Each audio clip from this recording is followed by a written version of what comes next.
Hey guys, Jonathan here, super excited with an unboxing not only of the iPhone 7, but the 7 Plus as well. Now first up, we're going to jump into the jet black iPhone 7, which you know is the case because it is the only one that comes in a special black box. Personally, I would have loved to have seen Apple include black Apple stickers, just like they did with the Mac Pro, which really would have completed the package. And honestly, going into this video, I thought I was convinced with matte black, but getting a chance to really look at and hold jet black, good God, does this thing look good. There's something about the way it feels in your hand that is super premium and in turn making me reassess my life decisions. As far as what's inside the box, the iPhone 7 and 7 Plus now come with Lightning equipped earpods because there is no headphone jack. You get a lightning cable, the USB wall adapter, and surprisingly Apple includes the Lightning to 3.5mm audio adapter, which you're not going to have to buy. Now next up, this is the black iPhone 7 Plus, and even though on paper this color is technically referred to as black, for the sake of clarity and my sanity, to me it is matte black. Now deep down, ultimately I think I do still prefer matte black. It is super clean and stealthy, but getting a chance to see these two side by side is making my decision infinitely more difficult, so let me know if you are team matte black or team jet black. Now the iPhone 7 and 7 Plus share a ton of things in common, but ultimately this is a comparison and my job is to hopefully help you decide which may be a better fit. So first I'm going to break down the differences. Now before I jump in honor of iPhone 7 week, starting today throughout the next week, there will be 7 chances to win an iPhone 7 or 7 Plus. So if you haven't yet, make sure you are subscribed, and it's probably a good idea to turn on notifications so you don't miss these upcoming uploads. And it's not required, but if you appreciate this chance, you're ready for an iPhone 7 or 7 Plus, and you're feeling like being awesome, make sure to smash that like button. Now first up, the obvious difference between the two is size. With the iPhone 7 Plus, you're getting a 5.5-inch 1080p display, and with the iPhone 7, you're getting a 4.7-inch 1334 by 750 display. Now side by side, as far as the display goes, there is no question the iPhone 7 Plus is more enjoyable. It's bigger, it's higher resolution. That's going to lead to an overall better experience whether you're playing games, watching movies, or consuming media. Now with the bigger display comes a bigger phone, which to me can be a little bit of a negative factor with the 7 Plus. The regular iPhone 7 to me is the perfect size for one-handed use, and I find sometimes with the 7 Plus I drop it because it is a little too big.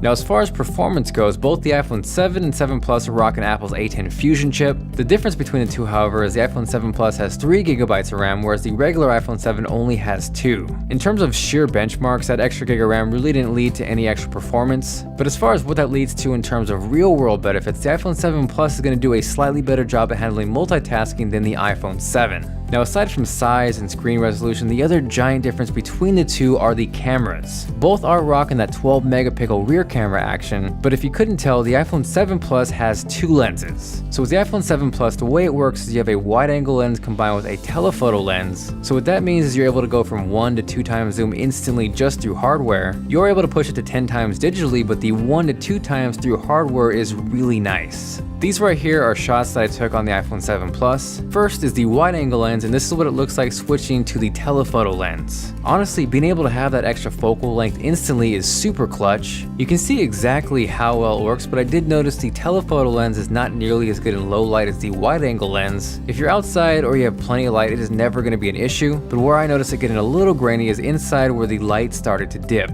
Overall though, super impressed with the cameras on the iPhone 7 Plus and 7. The obvious advantage with the 7 Plus is the dual lens, but on a positive note, with the iPhone 7, as far as video goes, it now has optical image stabilization. So now with that, you're not going to necessarily have to jump into a bigger phone to get that feature, but you are going to have to jump into a bigger phone if you want that dual lens setup. So here we're jumping over to the front-facing camera, which is now 7 megapixels. It's pretty windy up here, so it'll be interesting to see how it handles that, but let me know what you guys think of the quality with a comment down below.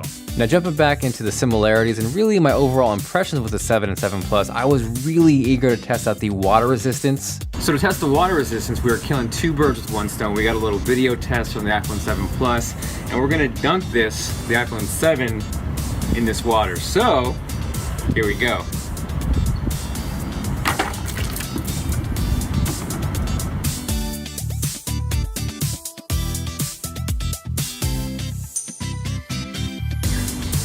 Cold.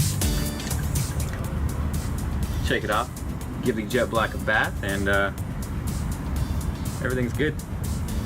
IP67 for the win. Now stereo speakers are also something you get across the 7 and 7 Plus. Getting a chance to listen to these stereo speakers up close, they are definitely not mind-blowing by any means to the point where we're going to want to replace a Bluetooth speaker, but compared to anything previously offered on any iPhone, it is miles better. Now lastly, the big difference between the 7 Plus and the 7 is battery life. I will say there are huge improvements to the 7 as far as battery life goes. Compared to the 6S, you're getting 2 more hours of battery life, whereas with the 7 Plus, you're only getting an hour over the 6S Plus. But at the end of the day, if I was going to pick one based solely off battery life, it would hands down be the 7 Plus. Without a doubt, you're gonna be able to get through the entire day, which makes it really nice if you're on the road or you travel a lot. Aside from that, thank you guys very much for watching. Today there's a chance to win 2 iPhones, an iPhone 7 and 7 Plus. I'll be announcing the winners a week from today on Instagram, so all you gotta do is follow me there and leave a comment on the photo I linked down below. Again, if you haven't yet, make sure to subscribe because this is just the beginning. This is Jonathan, and I will catch you guys later.